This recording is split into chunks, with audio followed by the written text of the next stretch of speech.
Buenas tardes, mis hermanos y hermanas. Dios los bendiga a todos.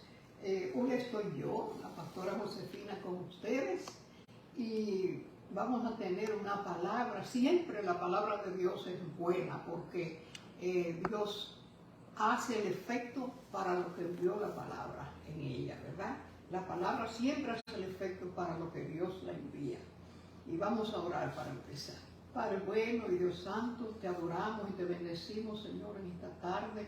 Adoramos tu nombre, te bendecimos, Señor, por todas las cosas que tú nos das, Señor, y por ese amor con que tú nos has amado, Señor, a nosotros, que nos diste a tu Hijo, Señor, que nos ha dado tantas bendiciones, Señor, y todavía tenemos la esperanza de vida eterna, Señor. Gracias, Señor, te damos en el nombre de Jesús. Envía, Señor, palabra al corazón de las personas, Padre. En el nombre de Jesús. Amén y amén. Yo voy a leer un versículo muy conocido, que todos lo conocemos, pero que es un versículo básico de la Escritura. Y está en el Evangelio de Juan, capítulo 3. Y es el número 16, el versículo 16, donde nos habla de la manera que Dios amó al mundo. Dice, porque de tal manera amó Dios al mundo, que ha dado a su Hijo unigénito, para que todo aquel que en Él cree no se pierda, mas tenga vida eterna. Dios dio a su Hijo, lo envió a la tierra para que nosotros tengamos vida eterna en Él, porque todos estábamos perdidos, ¿verdad? Por el pecado de Adán. Entonces, pensemos, hermanos, por un instante, ¿qué pasaría si cualquiera de nosotros tuviera que entregar la vida del único hijo que tenga? ¿Qué pasaría? ¿Qué pasaría en el corazón de esa persona que tuviera que entregar ese hijo único, que debe ser muy amado? Pero no solo que el hijo entregara su vida, sino que antes de morir tuviera que padecer enormes sufrimientos físicos, sufrimientos morales también, ¿verdad? Que tuviera que padecer toda clase de sufrimiento. Y que la muerte de ese hijo representara también que va a morir por personas que muchas veces ni lo merecen. Un ser que era santo y que era inocente. Entonces, no es una muerte cualquiera, ningún padre estaría en capacidad de hacer algo así, en un sacrificio tan grande. Sin embargo, Dios lo hizo. Dios hizo ese sacrificio, ¿verdad? Dios hizo ese sacrificio. Fue una entrega de un hijo inocente que nunca pecó. Y Él moraba en el cielo. Él moraba en el cielo, sentado en su trono, a la diestra de su Padre. Él moraba en el cielo, tuvo que encarnarse como hombre, tuvo que nacer como un ser humano llamado Jesús. Y se despojó de esa majestad. Imagínense lo que es la majestad en el cielo. Ninguno de nosotros tiene una mente para comprender esa majestad tan grande en el cielo que tenía Jesús. Sin embargo, Él se despojó de su trono de gloria en el cielo para venir a cargar aquí con el peso de la culpa y del pecado del ser humano. Imagínense ustedes cómo se despojó Jesús de su condición allá en el cielo, su condición en su trono de gloria. Pero que vino entonces, y después de muchas situaciones y padecimientos, en la cruz dio su vida por cada uno de nosotros. Puso su cuerpo en la cruz, en el lugar donde nosotros éramos los que merecíamos estar. Nosotros éramos los que teníamos que ocupar ese lugar en la cruz. Sin embargo, Él ocupó el lugar de los pecadores, ocupó nuestro lugar. Yo creo que la mente humana nunca podrá comprender a profundidad el amor derramado en la cruz. Ese amor tan grande, de ese Dios tan grande también, ¿verdad? Derramado en la cruz del Calvario. Y no solo el Padre, no solo el Hijo, sino también el Padre, porque el Padre sufrió junto con el Hijo esa entrega. Y Jesús entregó su vida voluntariamente, porque Él podía haber dicho que no lo iba a hacer. Sin embargo, Él puso su vida. En Juan 10, voy a leer un poco más adelante para leer Juan 10, 17, dice: por eso me ama el Padre, porque yo pongo mi vida, yo la pongo, de verdad, voluntariamente. Nadie me la quita, dice el 18, sino que yo de mí mismo la pongo. Él puso su vida voluntariamente por nosotros. El inocente murió por los culpables y lo hizo voluntariamente. Entonces, hermanos, ¿qué debemos hacer nosotros que hemos recibido una bendición tan grande, o tantas bendiciones, porque no es una bendición enorme que lo engloba todo lo que Jesús hizo por nosotros? Esa bendición del Señor, ¿cómo podemos nosotros pagar? No hay tiempo suficiente en la tierra de la vida nuestra para nosotros pagar todo lo que le debemos a Dios y a Cristo, al Padre y al Hijo también, y al Espíritu Santo, que luego está con nosotros ayudándonos en todo. Entonces, nosotros tenemos que ver que en la misma palabra de Dios encontramos muchos de los personajes de la palabra de Dios agradeciéndole a Dios y hablando de toda esa entrega de Dios hacia el ser humano.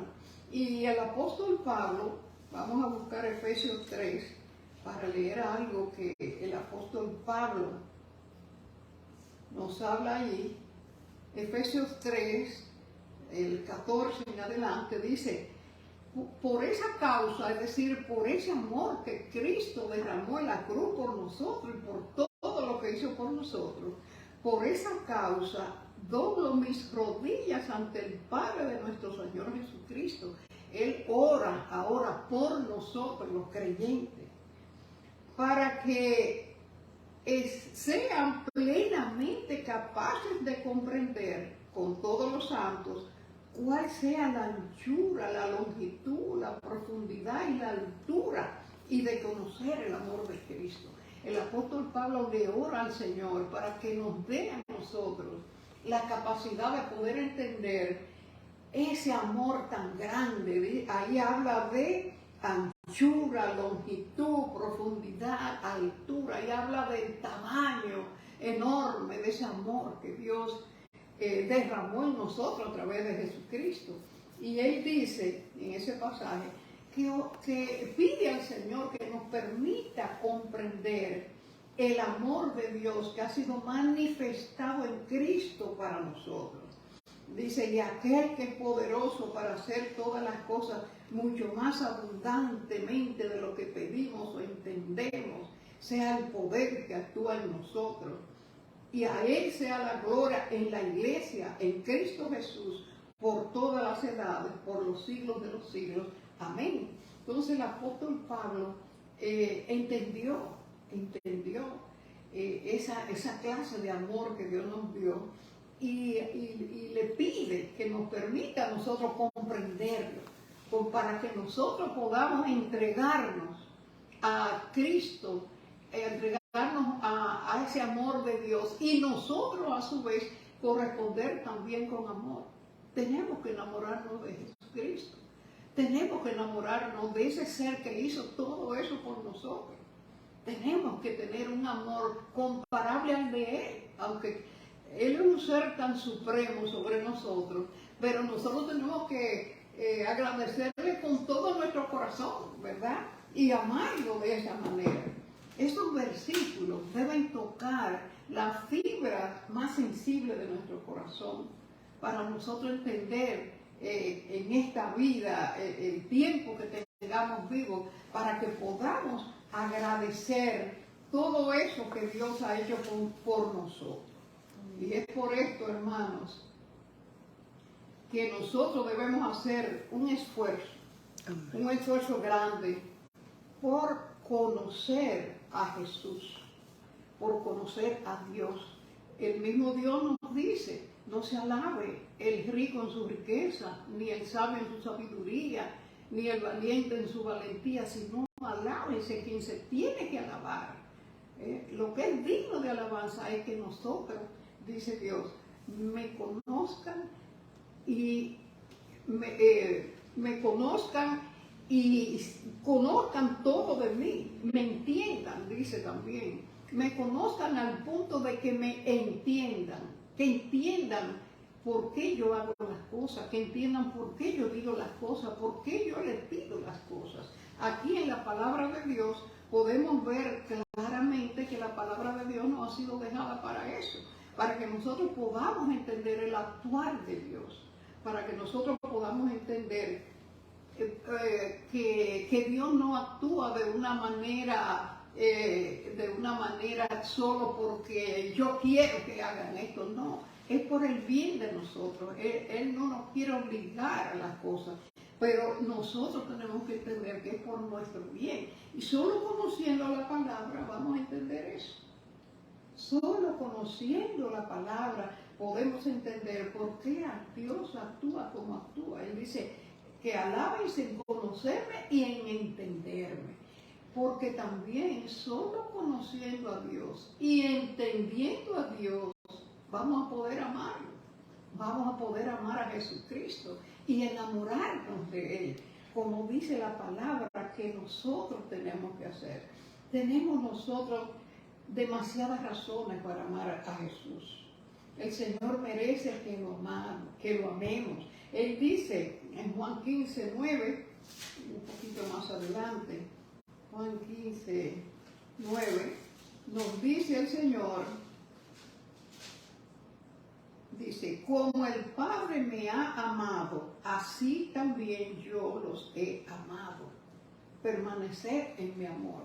Así como el Padre lo amó a Él, es un amor que Dios tiene por su Hijo, un amor inmenso, así nosotros también tenemos que amarlo. Así nosotros tenemos que aprender también a amarlo, porque Él nos ama a nosotros de la misma manera que su Padre Dios lo amó a Él. El Señor merece que lo amemos también. Debemos responder a ese amor sin límites que Dios tiene por nosotros en Jesucristo, porque todo lo que tenemos es en Cristo que se nos ha dado. Es por la obra que Cristo hizo en la cruz y la obra al poner su vida por nosotros y hacer todo lo que hizo por nosotros, que nosotros hemos tenido todo lo que Dios nos ha dado y las promesas futuras que tenemos también, de vida eterna y de todo lo que el Señor nos ha dado en Cristo. Es por la vida de Cristo que nosotros tenemos lo que tenemos. Así que este es un ser. Jesús es el ser que nosotros tenemos que tener primero en nuestra vida. Jesucristo debe ser el primero en nuestra vida. Hay demasiadas razones. Él debe ser lo primero. Hay que buscar ese amor en nuestro corazón para hacer que ese amor nazca en nosotros y nos enamoremos de Jesús con ese amor que viene del conocimiento de quién es Él y de una relación que nosotros hagamos con Él. Al conocerlo y establecer esa relación con Jesucristo, nosotros debemos comenzar a enamorarnos de Él, porque mientras más lo busquemos, ¿verdad?, y más escudriñemos la palabra en oración, en estudio de la palabra, más lo vamos vamos a enamorar de Él. Y necesitamos hacerlo. ¿Sabe por qué necesitamos enamorarnos de Jesucristo? Porque la palabra de Dios pone a Jesús como nuestro esposo. Nosotros somos la novia, la iglesia, que somos todos nosotros, somos la novia del Señor. Somos la novia que vamos a tener una boda con Él. Esa cena que habla en Apocalipsis y que a veces se nos habla también en otros libros de la palabra de Dios, es hablando de la cena de las bodas que vamos a tener nosotros, la iglesia, que como cuerpo de Cristo va a ser la esposa de Cristo, va a ser la novia de Cristo. Entonces, nosotros tenemos que comenzar a entender todo lo que Cristo ha hecho por nosotros, para nosotros poder sentir ese amor que Él quiere que sintamos de esposo a esposa. En la cruz, Él dio su vida por nosotros. Él dio su vida en la cruz y llevó allí toda la paga del pecado, de las cosas que nosotros hemos hecho, ¿verdad? Todas las cosas que nosotros hemos hecho. Y entonces vemos que la palabra de Dios en el libro de Cantares, que es un libro muy hermoso, que pocas veces los que no leen mucho la Biblia solo leen los salmos o leen los evangelios, pero el libro de Cantares es un libro donde se nos habla de una historia de amor. ¿Y saben qué historia de amor es la que nos habla ahí? Es la historia del amor entre la iglesia y Jesucristo. El libro del Cantar de los Cantares, eso es lo que habla. Es la historia de la iglesia y de Jesús como el esposo de la iglesia. Cada uno de nosotros estamos llamados a enamorarnos de Él, a enamorarnos de nuestro esposo. Y es por eso que la relación con Jesucristo tiene que ser una relación especial. Una relación especial. Consideremos a Jesucristo como nuestro futuro esposo, porque eso es lo que va a ser Él, el esposo de la iglesia cuando estemos ya con el Señor, después del fin de todas las cosas. En Apocalipsis eso es lo que se habla. Y se habla entonces de esa esposa que viene ataviada, vestida de lino fino, ya limpia completamente, ya sin ningún pecado, ya sin los pecados que hacemos en la tierra, ya sin todos estos conflictos terrenales que tenemos, ya habiendo pasado todo eso y habiendo sido transformados con cuerpos nuevos y todo eso, entonces seremos la esposa de Cristo y estaremos en el cielo con Él. Y de eso es que habla la palabra de Dios, de Génesis hasta Apocalipsis. Acuérdense que en Génesis se perdió la humanidad por el pecado de Adán, pero en Apocalipsis, que ya es el último libro, ahí se restauran todas las cosas y las cosas vuelven a tener el comienzo que Dios quiso tener. Lo que se perdió en Génesis, todo se recupera en Apocalipsis, para que nosotros entonces comencemos una vida nueva de esposo y esposa de Jesús con la iglesia, que es su esposa. Cada uno de nosotros como esposo, como parte de la esposa de Cristo, que es la iglesia, tenemos que enamorarnos de Él, que conocerlo más, buscar en la palabra todo lo relacionado con Jesucristo, para nosotros entender que Él ha hecho, que todo lo que Él ha hecho por nosotros y todas las cosas que nosotros debemos hacer entonces por Él. A través de todo ese libro del Cantar de los Cantares, el amor va creciendo según la relación va formándose entre el esposo y la esposa. Por eso es que tenemos que formar esa relación. Nosotros tenemos que ir creciendo en la relación con Cristo, hasta nosotros ser llegar a la estatura de la plenitud de Cristo, para que la esposa esté de acuerdo y en perfecto compañerismo y en perfecta unidad con el esposo. Nosotros tenemos que crecer en el conocimiento de Cristo para poder amarlo como Dios quiere que lo amemos. Fíjense ustedes que en ese libro que yo le digo, en Cantares está después de Eclesiastés. Está Salmos, Proverbios y Eclesiastés. Entonces viene el libro de Cantares, antes de Isaías. Entonces, en este libro de Cantares, en el versículo 7, hay un versículo que me gusta mucho, en el capítulo 7, hay un versículo que nos habla cuando ya la esposa, ¿verdad?, ha conocido a su esposo, lo está amando tanto por esa relación que ya ha levantado y ha hecho una relación tan íntima y tan hermosa con el novio, que ella dice en el capítulo 7, versículo 10, yo soy de mi amado. ¿Cuándo podremos nosotros decir eso? Yo soy de mi amado, ya yo no hago nada que esté en desacuerdo con él. ¿Cuándo podremos decir nosotros eso? Tenemos que llegar a un momento a decir eso. Por eso es que tenemos que ir creciendo en la relación con Cristo. Ir conociéndolo como Él quiere que lo conozcamos íntimamente, para poder decir, yo soy de mi amado. Yo no soy de nadie más, yo no soy del mundo, yo no soy de nadie que me quiera sacar de mi relación con Cristo. Ya yo no hago nada que dañe mi relación con Cristo. Yo soy de mi amado. Dice ella en ese capítulo ya, dice, y él, mi novio, conmigo tiene su contentamiento. Cuando Dios está contento con nosotros es porque estamos haciendo lo que Él quiere que nosotros hagamos. Estamos viviendo como Dios quiere que vivamos.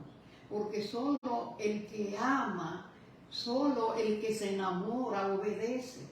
Usted no puede obedecer a quien usted no conoce, a quien usted no ama, ¿verdad?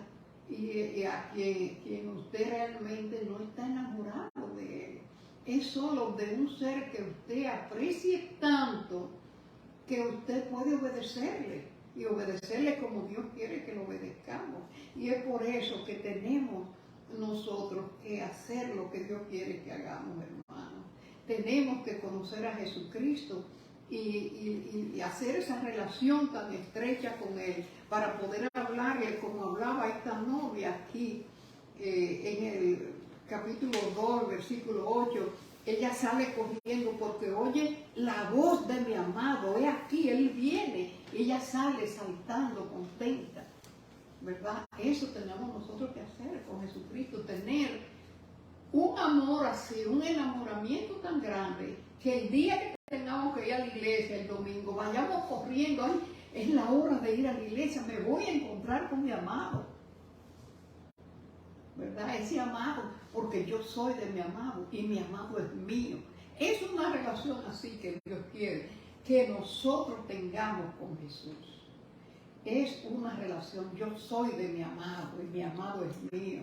Jesús dijo, y eso también lo conocen quizá ustedes bastante, en Juan, cuando Él se encontró con la samaritana, ¿verdad? En el capítulo 4 del Evangelio de Juan, Jesús dijo, en el versículo 23 y 24, dice, mas la hora viene y ahora es cuando los verdaderos adoradores adorarán al Padre en espíritu y en verdad, porque también el Padre tales adoradores busca que le adoren. Fíjense ustedes, en espíritu y en verdad, porque solo el que ama puede adorar de esa manera, en espíritu y en verdad, con sinceridad de todo corazón. El Padre busca adoradores que lo adoren en espíritu y en verdad. Y si Dios está buscándolo, es porque no hay muchos adoradores así. Dios no está buscando cualquier clase de adorador. Dios está buscando esos adoradores que lo busquen en espíritu y en verdad, porque esos son los que lo aman, como dice la palabra, que nosotros tenemos que amar a Dios y a Jesús, que es con todo nuestro corazón, con toda nuestra fuerza, con toda nuestra mente, con todo nuestro espíritu, con todo, tenemos que amarlo, con todo, porque Dios debe ser todo para nosotros. Debe ser todo para nosotros.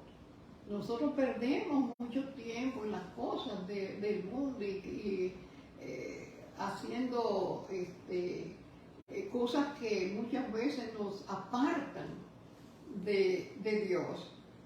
Pero nosotros tenemos que amar a Dios de esa manera. Él busca hombres y mujeres que lo amen con todo el corazón, con todo el alma, con toda la mente y con toda la fuerza.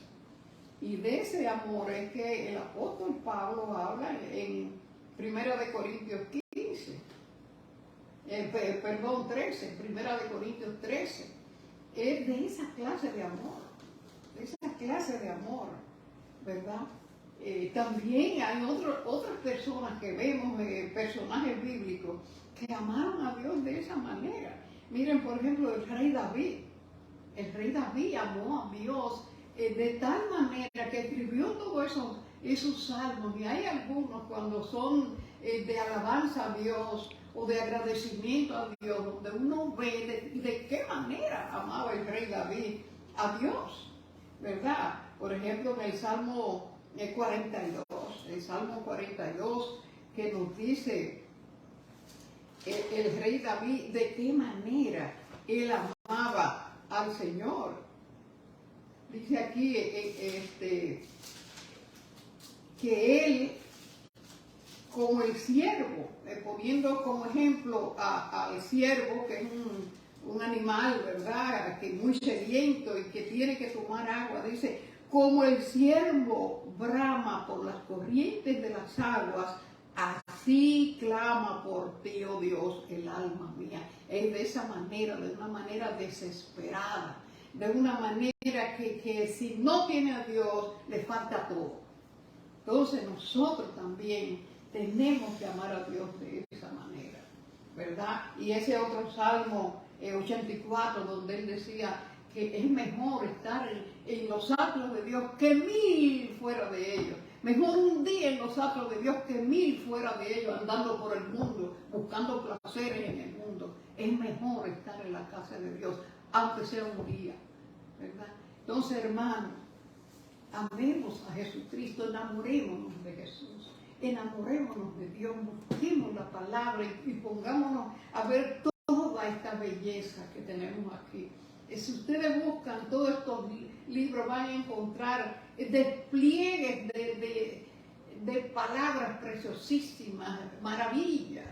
Lean ese libro de Cantar de los Cantares para que ustedes vean qué clase de amor había en esa pareja, que es la pareja que tenemos que hacer con Jesús. Así que busquemos a Dios, busquemos a Jesucristo, enamorémonos de Él, hermano, que el mundo no nos deja nada bueno, hermano.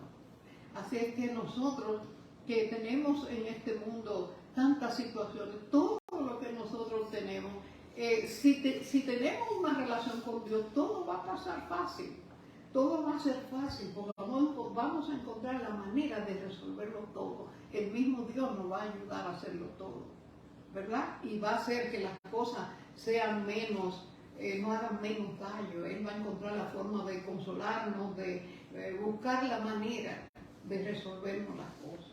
Así es que amemos al Señor con todo nuestro corazón, con toda nuestra alma, con toda nuestra fuerza, con toda nuestra mente. Pongámonos en eso, conozcamos al Señor y amémoslo de la manera que Él nos amó tanto, que dio su vida por nosotros. El Padre dio al Hijo, a su único Hijo, pero el Hijo dio su vida y no nos dejó solos. Digo, yo me voy, pero le dejo al Espíritu Santo. Así que tenemos el Padre, el Hijo y el Espíritu Santo, ¿verdad? Gracias le damos, hermanos, por esta tarde y vamos a orar para terminar. Te adoramos, Señor, en esta tarde. Te damos gracias, Señor, por la palabra que has traído, mi Dios. Permite, Señor, que cada uno de nosotros te ame, Señor, de la manera que tú mereces ser amado, porque tú has dado todo para nosotros. Gracias, Señor. En el nombre de Jesús. Amén y amén.